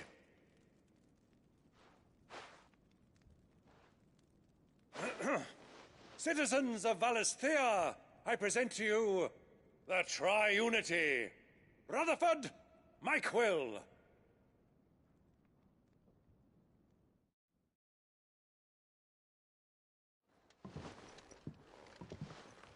Well, my boy, the stage is set. That it is. This is the role you were born for. Now I ask only that you trust in the talents of your supporting cast. We shall play our parts to the best of our abilities, that you might have the opportunity to shine. The realm needs its Sir Crandall. And there is no better Crandall than you, Clive. I want you to keep this signed accord as proof of our faith in you. I will. Thank you, Uncle.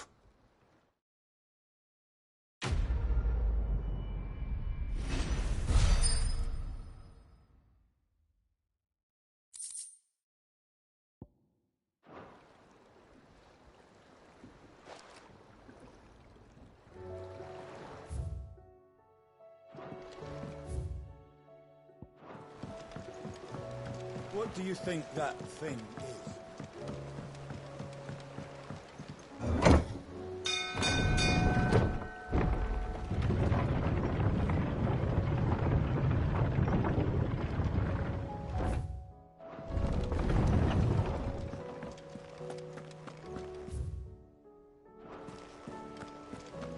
There's something about it. You should have. Welcome back, Sid. Welcome back, Sid. Yes. Welcome back. Trip wasn't too much of a pain in the arse, I hope. Truth be told, it was me who suggested roping you in to help with the trial. But from what I hear, things didn't go quite as planned. No, they most certainly did not.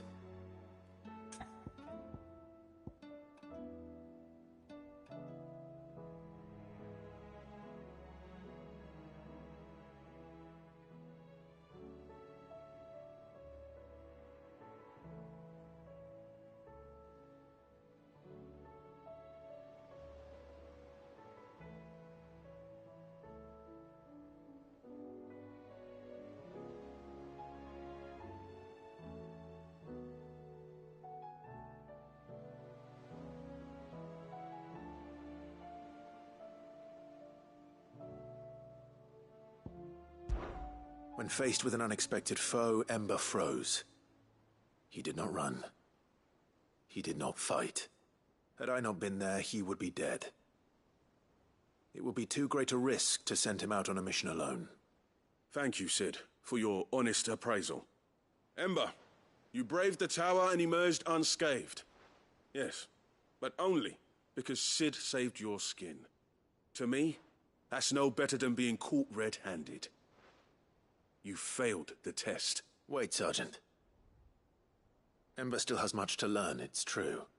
And this time he was found wanting. But I'd say he's due a second chance, nonetheless. After all, he did do as you asked. With a bit of hard work, any hand can be made to hold a blade, and any mind can conquer its fears. But a scout's nose is different. You've either got one, or you ain't. And by sniffing out that log, young Ember here has shown he has a conch and a half. Wouldn't do to waste it now, would it? Fine. One more chance. I'll do whatever you ask. I'll spend my days and nights in the pit if I have to. I'll show you. Just you wait. Daft as a brush, that one. But his heart's in the right place. Just like someone else we know. And if you ask me, we've been leaning on him for far too long. That time the Cursebreakers took some of the weight off his shoulders, I reckon. It couldn't hurt. Just don't tell Gav I said so, will you? I won't have him thinking he's been hard done by. Next thing you know, he'll be asking for a day off. Chance would be a fine thing. Back to work. Forgive me, Sid. This did not play out as I expected. Things rarely do these days. But that's why we need men like Ember more than ever. Men who can make the best out of a bad situation. Remember that. I will, Sid. Thank you.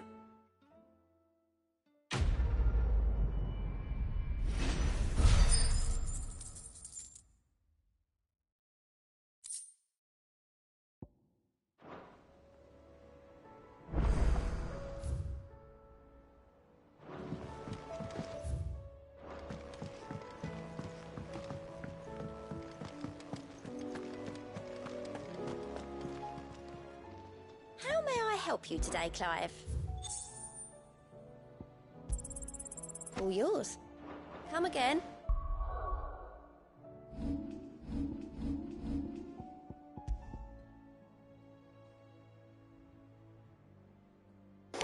Increases damage by 5%. Bro, that's not even good. It's not even fucking good.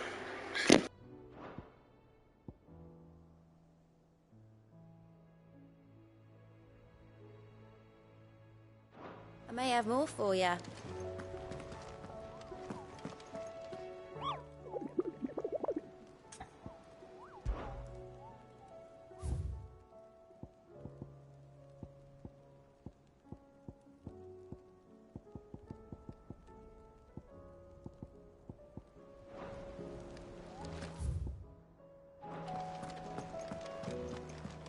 Twin sides hundreds of them.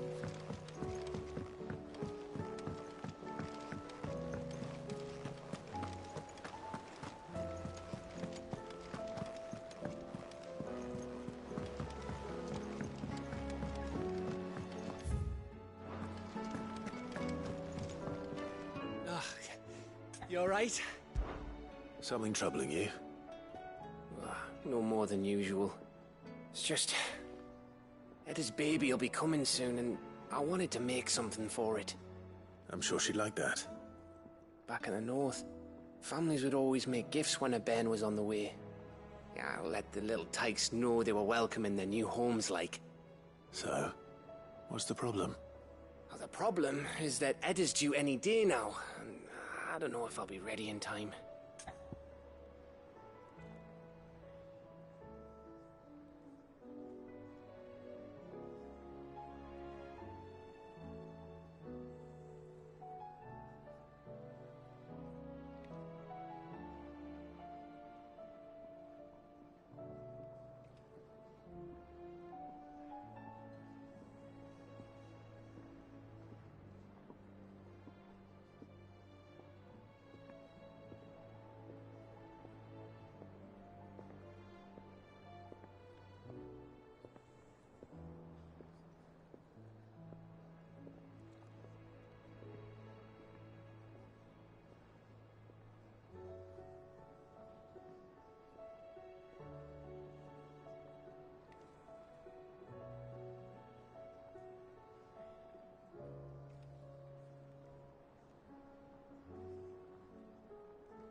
Is there anything I can do to... All right then. What exactly are we making? A good luck charm. But not just any good luck charm. Not just any. No. One made from the feather of a silver chocobo. There's naught luckier in all the realm, or so we used to say back home anyway. Thing is, they're hard to come by. Had Otto and Karen check with their suppliers, but nothing. I'd try and track one down myself, only... Only the big day is fast approaching. And that's all you need, a feather. That or the bird whose horse it's attached to, aye. I was gonna start by asking around with traveling traders plying the northern borders. Well, there's no shortage of those passing through Martha's. I think I might make that my first port of call. I'll let you know if I find anything. You're a good friend, Clive. I won't forget this.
If Joshua's worried about Jill, I should go and speak with him.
Alright, I really gotta go to bed. I'm supposed to be, like, asleep already.